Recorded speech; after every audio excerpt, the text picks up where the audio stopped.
This is Gitchigami, or Lake Superior, in the northern Great Lakes region of Michigan, Wisconsin, Minnesota, and Canada, where my people live.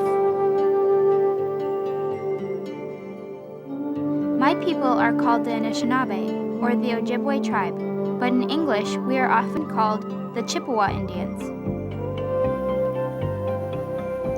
Today, the Ojibwe people are the second largest tribe in North America, and we continue to live in the Great Lakes region.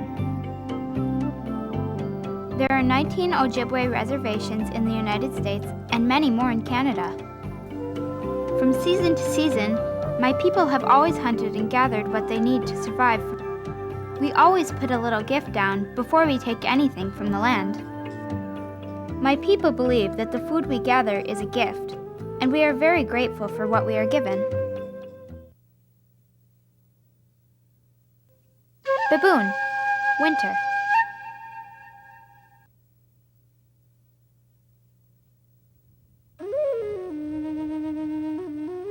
In the past, it was difficult for my people to survive in the winter because of the cold and the deep snow. This was the village with round wigwam houses where my people lived in the winter.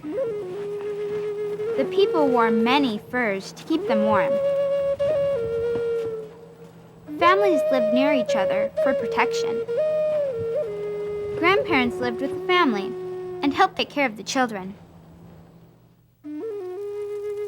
They burned a lot of wood to keep warm and to cook their food.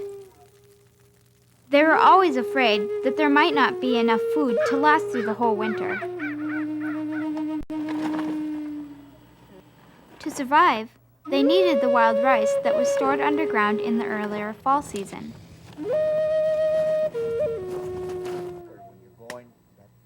Grandparents taught the children how to make snowshoes from the deerskin strips and bent cedar wood to walk in the deep snow.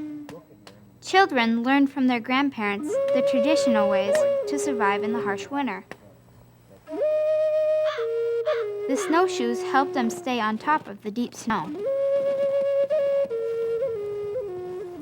Men hunted deer and other animals for food in the deep snow.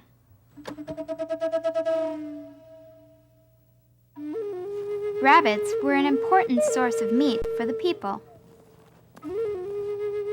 The rabbits were caught in a snare trap that men made and placed in the forest where rabbits ran. It took great skill to set the snare and know just the right place to put it to catch a rabbit. Rabbits run along the same path over and over in the snow like a superhighway. That is where to put the snare to catch a rabbit to eat. The men also went ice fishing in the winter. It was a long walk on snowshoes across the frozen lake to find the right place to fish. A little teepee was built over a hole cut in the ice. They put a little hand-carved wooden fish decoy into the water to attract a big fish because it looks like food. Then they used a spear to get a fish to eat. Getting food in the winter took a lot of patience and hard work. Some days they had no fish or meat at all to eat. Women used the long winter to sew and make crafts. They made rope by braiding bark fiber. Grandmothers helped and taught the women and girls how to do the crafts correctly. Winter was also the time to sit by the fire and tell stories that taught the ideas and beliefs of the tribe. Grandparents were the respected keepers of the knowledge in the tribe. They told interesting stories as a way to teach the children during the long winter months. What is something that you do only in the winter? Baboon, Noongum, winter today. Today we live in warm, modern houses.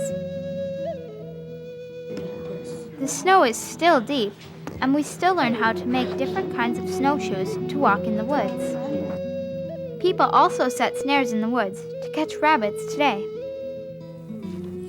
We like traditional foods like rabbit and deer meat very much, even these days.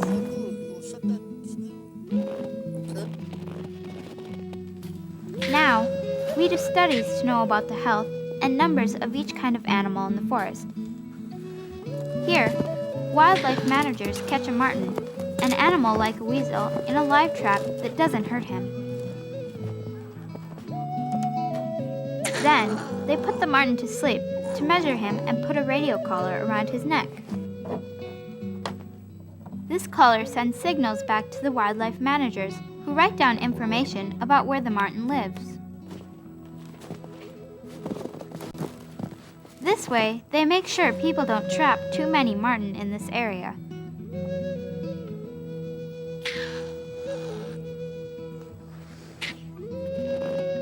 Today, Ojibwe people still go out on the frozen lakes to spear fish through the ice.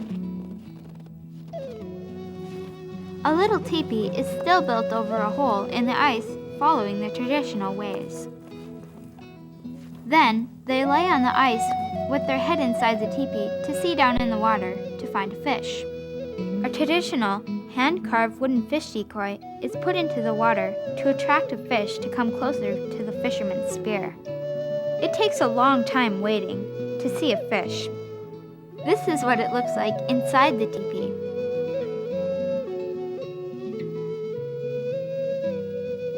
Can you see the big musky fish down in the water? The spear just got him. Wow, look at the big fish he just speared. It takes a lot of work and skill to get fresh fish in the winter, but it is a lot of fun too.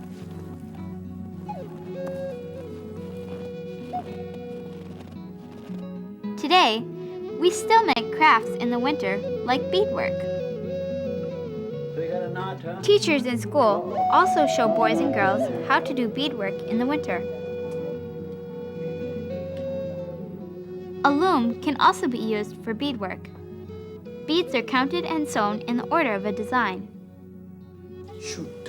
It takes a lot of time and patience to do beadwork. We use the beautiful beadwork to decorate the clothing we wear at traditional dances called powwows. Elderly men and women of the tribe continue to be highly respected, and they still tell stories in the winter to teach children about Ojibwe traditions and history. We keep our Ojibwe heritage alive by teaching our children the stories and the traditional activities throughout the 4 seasons. In the future, our children will teach their children to continue the proud traditions of the Inaabidaa Ojibwe people of the Northern Great Lakes region. How do you learn about your family history and traditions?